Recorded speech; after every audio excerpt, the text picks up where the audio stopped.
রূপলী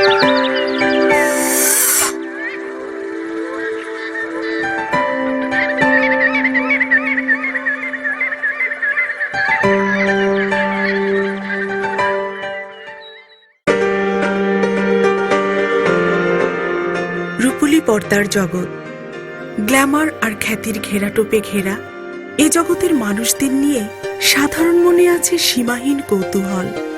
কেমন তাদের জীবন? সে কি রূপলী পর্দার মতোই ঝলমলে, নাকি সাধারণ মানুষের মতো সে জীবনেও আছে দুঃখ, হতাশা, অতৃপ্তি, অসুখ? আসুন শুনি তাদের মুখেই। আমার কিছু হতাশা আছে, আমার কিছু কষ্ট আছে। আমার খুব আশঙ্কা, মানে সবকিছু নিয়ে আমি খুব টেনশন করি। আমি কথায় কথায় রেগে যাই। আমার কষ্ট, দুঃখ, না পাওয়ার কষ্ট অনেক বেশি হয় প্রায়। গত 20-25 বছরের দুঃখ যন্ত্রণা ভেতরে জমা রয়েই গেছে। খুব ছোট্টখাটো ব্যাপার নিয়ে রেগে যাই, খিটখিট মেজাজ হয়ে থাকে। আমার ব্রেনের দুটো লেভেল, একটা হচ্ছে গামা আর একটা হচ্ছে ডেল্টা। মূলত আমার মানসিক অস্থিরতা এবং ইনডিসিশন। আমারও একটা প্রবলেম ছিল, দ্যাট ইজ আমার বাবা মা ফ্যামিলির সাথে একটা গ্যাপ। আমি আমার আম্মুর সঙ্গে অনেক রাগারাগি করতাম। ম্যাচ খারাপ করে গামা লেভেলে উঠে যেত, প্লেট হয়তো ছুঁড়ে ফেলতাম, ছুঁড়ে ফেলতাম। অসুস্থতা আর অনিশ্চয়তার হাতছানি আছে তাদের জীবনেও। ফ্যামিলির প্রেশার, পাশের বাড়িতে কমিউনিটি সেন্টার, সেটার গানের আওয়াজের প্রেশার, একটা পর্যায়ে ব্লাড প্রেশার হয়ে গেল। আমি কোমায় চলে যেতাম। পাতলা হওয়ার জন্য ওষুধ খেয়ে 54 কেজি হলাম এবং রক্ত দুয়ে চলে আসছিল। আমার চোখের প্রবলেম, আমি এখন -7। এই নিয়ে আমাকে নিউজ করতে হয়। আমার সাফোকেশন প্রবলেম আছে, মাইগ্রেন প্রবলেম আছে, নানাবিধ প্রবলেম নিয়ে আমি এখানে এসেছি। আমার ব্রিদিং এর প্রবলেম ছিল এবং আমি কনসেন্ট্রেট করতে পারতাম না। মানসিক কিছু প্রবলেম ছিল, borderline personality disorder, social anxiety disorder. যেটা হচ্ছে আমার রাতে ঘুম হতো না। 24 ঘন্টার মধ্যে প্রায় 18 ঘন্টা বিছানায় শুয়ে থাকি। আর তাই তো কোয়ান্টাম মেথডের জীবন বদলের প্রক্রিয়া লাখো মানুষের মতো প্রশান্তি, সুস্থতা আর আনন্দে উদ্ভাসিত করছে তাদেরকেও। ব্যক্তিগত জীবনে, পারিবারিক জীবনে, কর্মজীবনে অত্যন্ত সুখী একজন মানুষ বলে দাবি করি। কিন্তু আমার কিছু হতাশা আছে, আমার কিছু কষ্ট আছে। সেটা হচ্ছে যে আমরা কেউ কিন্তু একা বাস করি না। আপনি একা সুখী মানে সুখী নন। আপনার পাশের মানুষটি কি আচরণ করছে সেটি দিয়ে কিন্তু আপনি আক্রান্ত হন। আজকে আমি একটা বিষয় বলতে চাই, যে সময়টিতে আমরা বাস করছি, যে সময়কে আমরা অতিক্রম করছি, প্রতিদিন আমরা আবর্জনা গিলছি। তার মধ্যে এই ভালো কথা গেলা মানে মনে যে হতাশাটা ছিল সেটা আর থাকছে না। অসম্ভব সুন্দর মানুষ এই দেশে রয়েছে, সেটা পুনর্বার বিশ্বাস করতে হলো। আমি কিছু প্রাপ্তির জন্য আসবো না, কিন্তু আমি আবার আসবো শুধু ভালো কথা শুনবার জন্যে। আমাদের দেশটায় ভালো কথার খুব অভাব রয়েছে। যেহেতু লালন সাইজির গান করি, লালন সাইজির এক একটা কালামের মধ্যে যে কথাগুলো আছে সেটা গুরুজির কথার সাথে মিলে যায়। সেই কারণেই আমি লালন সাইজির এই কথাগুলো বলবার চেষ্টা করি।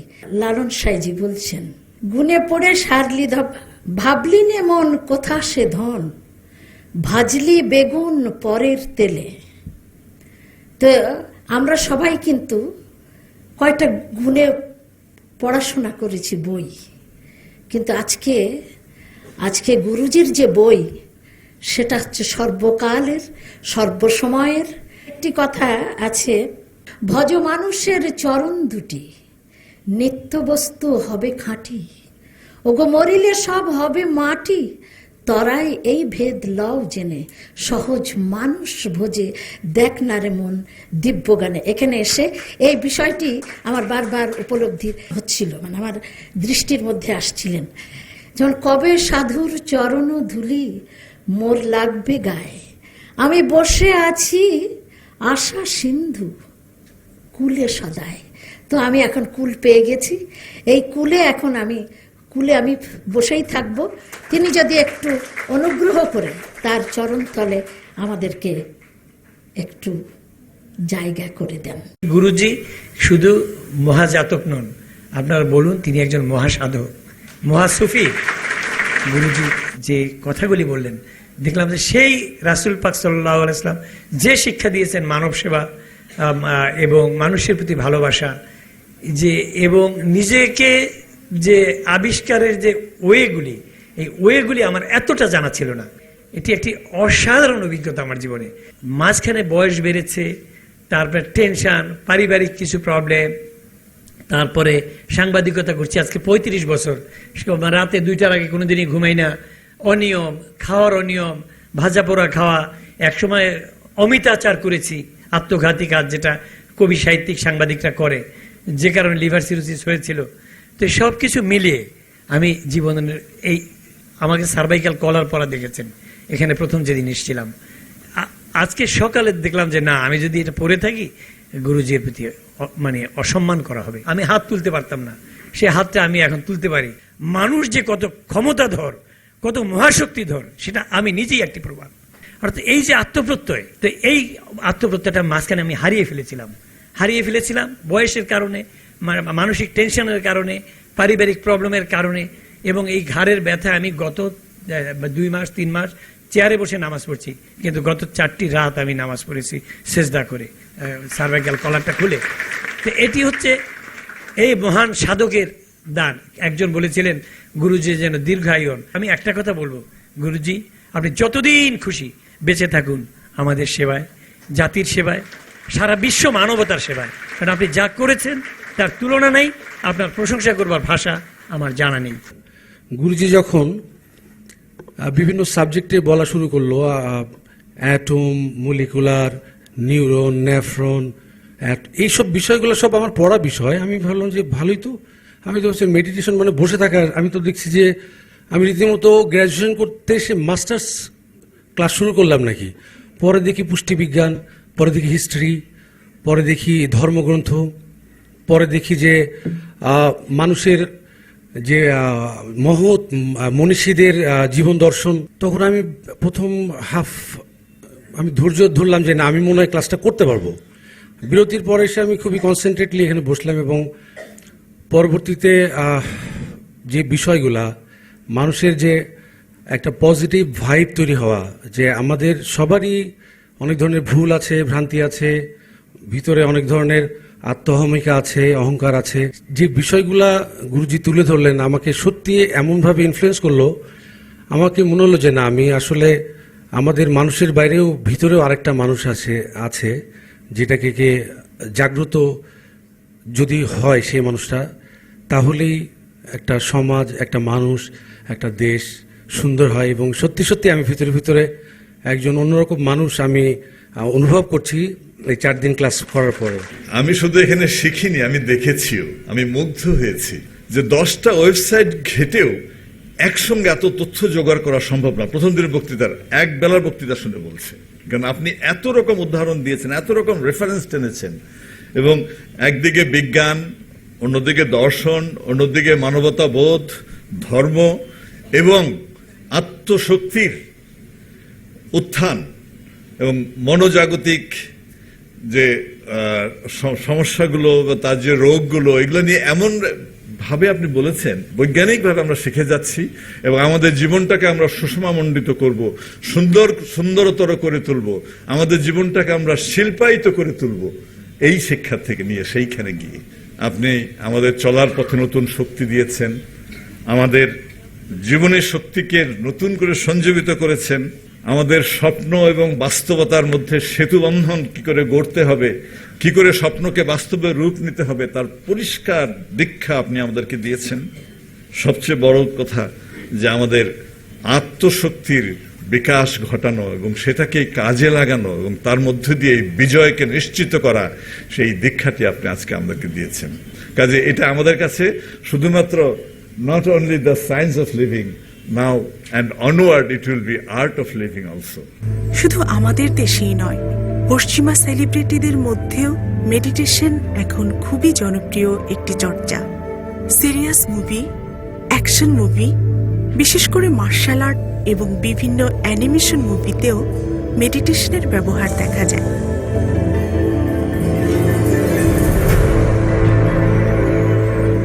শুধু সিনেমার পর্দায় নয়, পর্দার চরিত্ররাও এখন বাস্তবে মেডিটেশনকে জীবনের অংশ করে ফেলেছেন।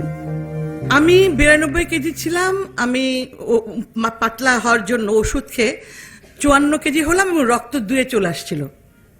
আমি কোমায় চলে যেতাম। মরতে মরতে আল্লাহ আমাকে বাঁচালো, তাই ভাবি আমি যদি আরো 7 বছর আগে কোয়ান্টাম মেথডটা করতাম তাহলে আমি এত কষ্ট পেতাম না। আজকে আমাকে 7টা বছর আমার জীবন থেকে চলে গেছে ইচ্ছা করে, নিজের ভুলের জন্য। সেজন্য বলতে চাই যে আমরা এরকম ভুল করব না, আমরা গুরুজির সব কথা মেনে চলবো এবং ইনশাল্লাহ অনেক অনেক ভালো থাকবো, অনেক অনেক অনেক ভালো থাকবো আমরা সবাই গুরুজির কথা মতো চললে। সেই শৈশব থেকে আমার সাইনাসের প্রবলেম ছিল, যেদিন আমি এসেছি সেদিনও ছিল, সেকেন্ড ডেতেও ছিল। আমার সাইনাসের প্রবলেম একদম নেই, আমি একদম ভালো হয়ে গেছি। এখানে আসার পরে আমি যে মানে মেডিটেশন করার পরে আমার হাঁটুর ব্যথা একদম নাই। আমি 4 তলায় উঠে যাই এবং খুব সুন্দরভাবে উঠে যাচ্ছি। আমি এতদিন মনে করতাম আমার জীবনের তো সবকিছু হয়েছে, একটা পরিবার, সুন্দর বাচ্চা, সবকিছুই আছে, আমি তো একটা পূর্ণাঙ্গ মানুষ, নিজের মধ্যে আমার একটা স্যাটিসফ্যাকশন ছিল। কিন্তু এখানে যখন আমি আসলাম, এসে আমি মানে মহা বিশ্ব না, আমি কি বলবো, আমার উপমা দেওয়ার মতো আমার ভাষা নাই। আমি এসে দেখলাম না, আমি প্রকৃত মানুষ হিসেবে নিজেকে আবিষ্কার করতে পারলাম। এবং আমি চিন্তা করলাম যে এখান থেকে এসে আমি চিন্তা করলাম আমার জীবনে অনেক কিছু দেয়ার আছে, নেয়ার আছে, পাওয়ার আছে। কিছুদিন যাবত কেন জানি মনে হচ্ছিল যে আমি খুব স্ক্যাটার্ড, যেটা করতে চাচ্ছি, যেমন করে চাচ্ছি, আমার মতো হচ্ছে না। সেটা আমার স্টুডেন্টদের ক্ষেত্রেও, আমার পরিবারের ক্ষেত্রে, এবং আমি যে সমস্ত জায়গায় কর্মক্ষেত্রে আছি সেই জায়গাগুলোতেও। কিন্তু আমি এখন পাচ্ছি না কেন। আমার মনে হয়েছে এই কোর্সটা করার সময় প্রতিটা লেকচারে আমার মনে হয়েছে যে আসলে আমি তো কাজ যেটুকু হচ্ছে না বা যেটুকু করতে পারছি না, সেটা আমি তো অন্যদেরকে দোষ দিচ্ছি। দোষটা তো আসলে আমার মোটিভেশন যেই জায়গাটায় ছিল আমি সেই জায়গাটায় নেই। সেই কারণেই আমার এই সমস্যাগুলো হচ্ছে, যেটা আমি এখানে এসে চিহ্নিত করেছি, যেটা আমি এখানে না আসলে বুঝতাম না। নিজেকে মনে করতাম যে আসলে হয়তোবা I M A valueless person বা সামথিং লাইক দ্যাট। বাট এই যে আমি ভালোবাসা কিন্তু পেয়েছি, আমি রিয়েলাইজ করিনি। কিন্তু আমার এত ভক্ত সারা বাংলাদেশে আমি পেয়েছি, এত ভালোবাসা পেয়েছি, আমি রিয়েলাইজ করিনি। বাট আমি আজকে এখানে এসে আমি আসলে অনেক ইন্সপায়ার হয়েছি এবং আমি এটাই বলতে চাই যে আই রিয়েলাইজ যে আমি যদিও একা, আমি যদিও ভালোবাসা না পেলেও আমি অনেক কিছু পেয়েছি এখানে এসে। আমাকে আল্লাহ সুর দিয়েছে, গলা দিয়েছে, এটাই এনাফ, আমার কিছু লাগবে না। কিন্তু ফ্যামিলি যে বিষয়টা বললাম, যেটা আমি কখনো দেখে আসিনি, বাবা মার ভালোবাসা, আদর কখনো পেয়ে আসিনি। আসলেই আমার এখানে এসে মনে হচ্ছে যে উই আর আ ফ্যামিলি, যেটা হয়তোবা আমার মনে হয় আমি কনসার্টে গিয়েও আমি কখনো এরকম ফিল করিনি। এত হাজার হাজার মানুষের সামনে গান গেয়েছি, কথা বলেছি, বাট এখানে এসে আসলেই গুরুজির কথা শুনে, আপনাদের সবার সাথে এত সময় কাটিয়ে আমি এক কথাই বলবো, we are all a family. আমার কাছে সবসময় মনে হতো, মানে এখানে আসার আগ পর্যন্ত, যে এই কোর্সটা করলে আমার অনেক উপকার হবে, এটা আমার ভেতর থেকে মনে হতো। তো যখন আসছিলাম আমি আজকে এখানে, তো গাড়ির মধ্যে আমার প্রচন্ড মাথায় যন্ত্রণা হচ্ছিল, প্রচন্ড। তো আমি খুব খারাপ লাগছে যে আজকে লাস্ট ডে, এরকম অসুস্থ শরীর নিয়ে আমি কিভাবে ক্লাসটা করবো, আমি মনোযোগী হতে পারবো না আর কি। আসার পথে আমার হঠাৎ মনে হলো যে আচ্ছা দেখি তো, আমি একটু মেডিটেশন করি তো অল্প সময়ের জন্য, যে আমার মাথা যন্ত্রণাটা দেখি ঠিক হয়ে যায় কিনা। আমি জাস্ট হয়তো 5 মিনিট হবে ম্যাক্সিমাম মেডিটেশন করলাম, যে আমার মাথা ব্যথাটা সেরে যাওয়ার জন্য। আমি জানি না যে মানে আমার জাস্ট মেডিটেশনটা কমপ্লিট হলো, আমার মাথা ব্যথাটা একদমই চলে গেল। যে বিশ্বাসটা নিয়ে আমি এখানে এসেছিলাম, আজকের এই ছোট্ট ঘটনাটা আমার সেই বিশ্বাস আরো অনেক অনেক বাড়িয়ে দিল। খ্যাতি আর সাফল্যের স্বর্ণচূড়ায় অবস্থান করেও তাদের ছিল অতৃপ্তি, ছিল জীবনের অর্থ খুঁজে বেড়াবার হাহাকার। অভিনয় করে যাচ্ছি, এটা আমি অত্যন্ত পছন্দ করি এবং ছোটবেলা থেকেই। কিন্তু প্রায় 2-3 বছরের উপরে হবে যে আমার মনে হচ্ছে আমি কি করছি, এ দিয়ে কি হবে, কিছু অর্থ রোজগার হচ্ছে মাত্র। আমার সঞ্জীব চন্দ্র চট্টোপাধ্যায়ের একটা উক্তি মনে পড়েছে একটা উপন্যাস থেকে। সে উপন্যাসে একটা ক্যারেক্টার, সে যথেষ্ট ধনী, যথেষ্ট টাকা পয়সা হয়েছে, এবং সেই লোকটি তার নিজের কাছে জিজ্ঞেস করছে যে আমার সম্পর্কে আমার মৃত্যুর পরে কি লেখা হতে পারে। বড়জোর লেখা হতে পারে যে উনি বিছানায় জন্মগ্রহণ করেছিলেন, উনি বিছানা ভিজিয়েছিলেন, উনি বিছানায় শুয়েছিলেন, অতঃপর উনি বিছানায় মরে গিয়েছিলেন, ওনার নাম বিছানাচন্দ্র। যে কি করছি, আরো কি যেন করা দরকার, আরো কি যেন, সেটা খুঁজে পাচ্ছি না। আমার ভালো লাগছিল না কোনো কিছু, কোথাও শান্তি পাচ্ছিলাম না। আমার বন্ধু শামীম জামান অভিনেতা, ও এর আগের কোর্সটা করেছে, ও বললো যে তুই কর, তোর খুব ভালো লাগবে। আমি তো তাই সেরকম চাচ্ছি যে যেখানে আসলে আমি একটা পথ পাবো, যেখানে মনে হবে যে আমি একটা কিছু ওখানে গিয়ে একটু পা দিলেও আমি একটা কাজ করলাম, আমার একটা অংশগ্রহণ হলো। আমি অত্যন্ত আনন্দিত।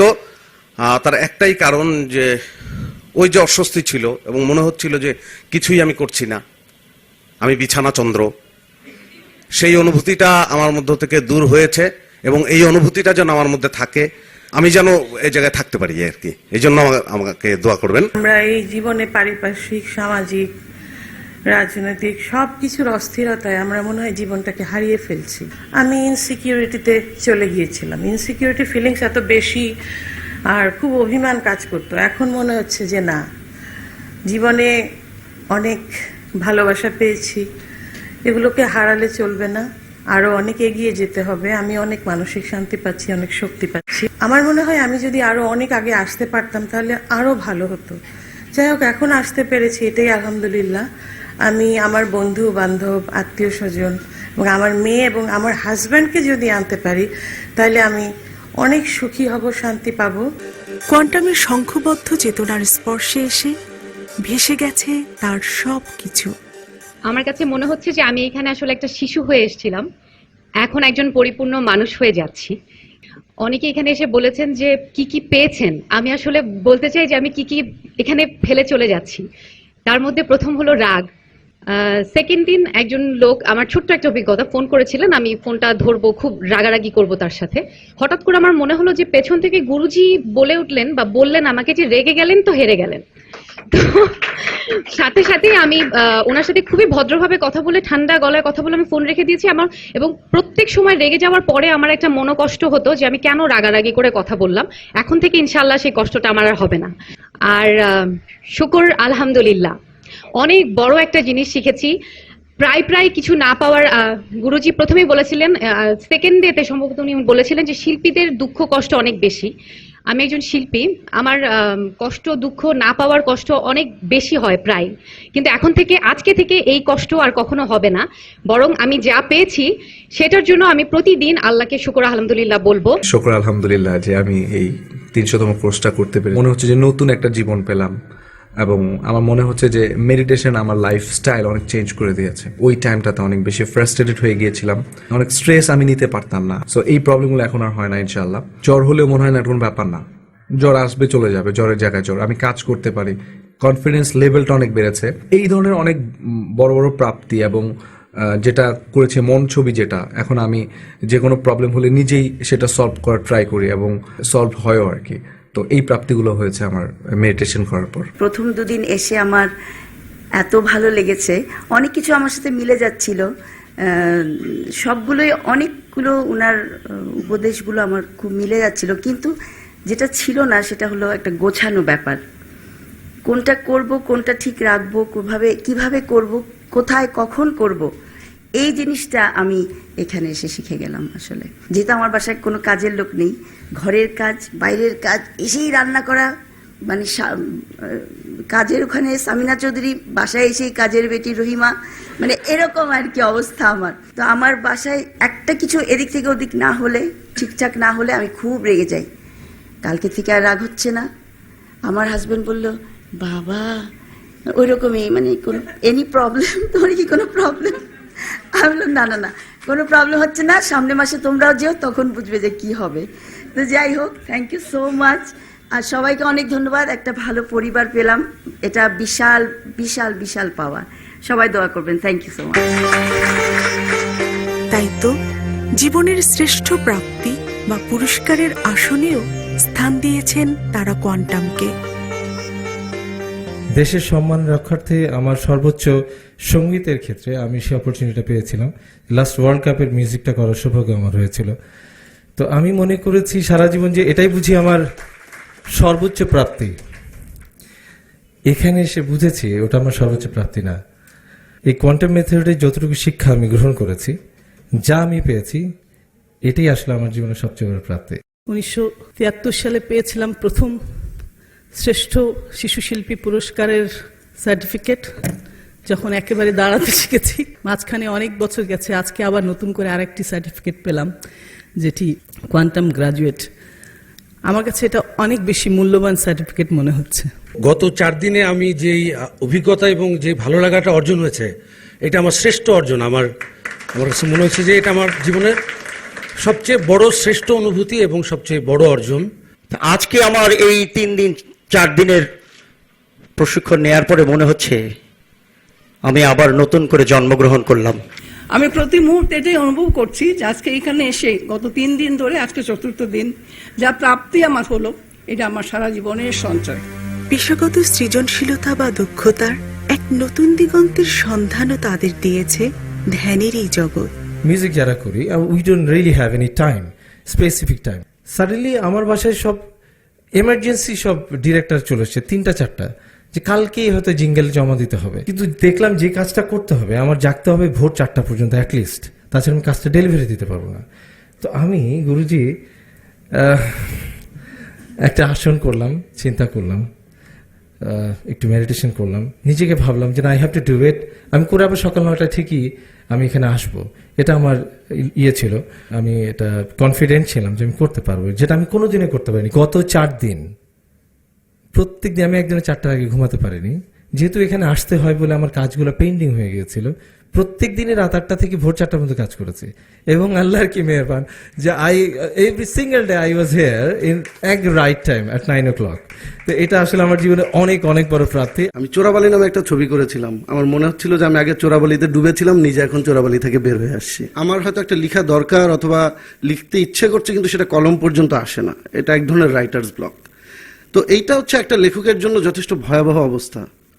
আমার নিজের মনের মধ্যে এটা নিয়ে অনেক ভয় ছিল, এবং আমি যখন রাইটার্স ব্লকে পড়তাম তখন আমার মানে এটা কি ধরনের যে একটা সাফোকেশন অবস্থা, এটা আমি আপনাকে হয়তো অনেকে অনুধাবন করতে পারছেন, যেটা আমার জন্য খুব ভয়াবহ অবস্থা ছিল। এখন আমি আমার মনের সাথে বন্ধুত্বটা করতে পেরেছি বলে আমার মনে হচ্ছে। আমি আমার মনকে যেভাবে বলবো, আমি আমার মনের সাথে বন্ধুত্ব যদি করতে পারি, বন্ধুর সাথে তো কোনো ভয় নাই। আমি এখন এই উপলব্ধিটা তৈরি করতে পেরেছি যে এখন থেকে আমার আর কোনো রাইটার্স ব্লক হবে না ইনশাল্লাহ।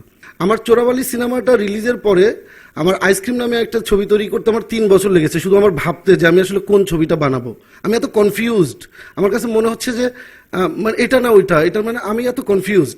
অথচ এখানে যখন আমি মনোছবি তৈরি করছিলাম, তখন আমার মধ্যে মনে হচ্ছে আইসক্রিম সিনেমা রিলিজ হওয়ার পর আরো 3টা ছবি আমি কি বানাবো, এটা নিয়ে আমি অনেক কনফিডেন্ট। সক্রেটিস একটা কথা বলেছিলেন, এটা আমরা সবাই জানি, সেটা হচ্ছে নো দাই সেলফ, নিজেকে জানো।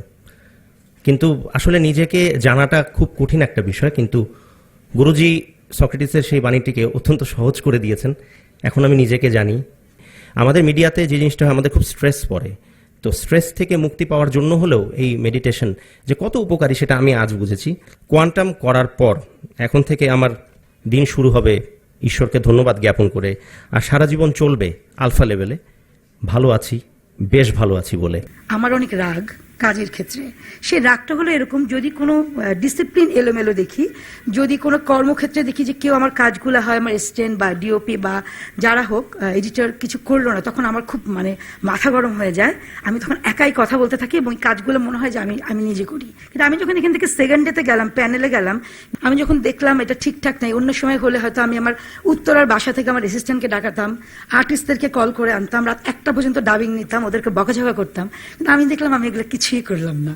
এটা একটা আমার অনেক বড় একটা প্লাস, যে আমি রাগ হইনি একটা কাজ ঠিক না করে, এটা একটা বড় একটা ব্যাপার মানে আমার জন্য। এখানে বলা হয় যে quantum method, science of living. আমি একটু অ্যাড করি আমার পক্ষ থেকে যে it is not only a science of living, it is the way of living. আমি আল্লাহকে শুকরিয়া জানাই যে আমি এই কোর্সটা শেষ পর্যন্ত আসতে পেরেছি, এবং এই যে এত ধরনের প্রেশার, স্ট্রেস এবং বিভিন্ন জিনিসপত্র ম্যানেজ করার কারণে ভিতরে যে নেগেটিভিটি, আমি ইনশাআল্লাহ আল্লাহর রহমতে এগুলোকে পজিটিভলি হ্যান্ডেল করার একটা ওয়ে পেয়েছি। এটা আমার ফিলিং, কখনো বোর ফিল করিনি যে এটা আমি একটা ক্লাস করছি। মনে হচ্ছে যে জীবনে তো আসলে এটাই তো দরকার, আমার জীবনে এটাই আমার দরকার। পদে পদে পদে পদে একটি মানুষকে কিভাবে একজন সত্যিকারের মানুষ হিসেবে গড়ে তোলা যায়, সবই তো আছে এখানে। আমি সেই জন্য কৃতজ্ঞ গুরুজির কাছে, কৃতজ্ঞ আপনাদের সবার কাছে, যে এরকম একটা জায়গায় আমরা নিজেদের মন থেকে আসি এবং এরকম একটা দীক্ষা নেই, যে দীক্ষাটা আমার কাজে লাগবে। আমার পেছনে সবাই ইনভেস্ট করে, আমি আজকে আমার জন্য ইনভেস্ট করেছি, যেটা প্রাইসলেস হয়ে গেছে আমার কাছে। আমার যাবতীয় সাফল্য যতটুকু আমি আজকে যেখানে এসেছি, এটার পেছনে একটা মানে বিশাল ফ্যাক্টর মেডিটেশনের। মেডিটেশন ইজ এ থিং, এই দুনিয়াতে যত রকম সমস্যা ফেস করি প্রত্যেকটা সমস্যার সমাধান মেডিটেশনে আছে। তো যে কারণে আমার কাছে মনে হয় যে আমার চারপাশের আমার পরিবার, মানে পরিবার তো অবশ্যই, আমার বন্ধু বান্ধব, আমার ফ্যান্স, আত্মীয় স্বজন, ভক্ত যারা আছেন, প্রত্যেকের ভালোর জন্য সবার মেডিটেশন করা উচিত।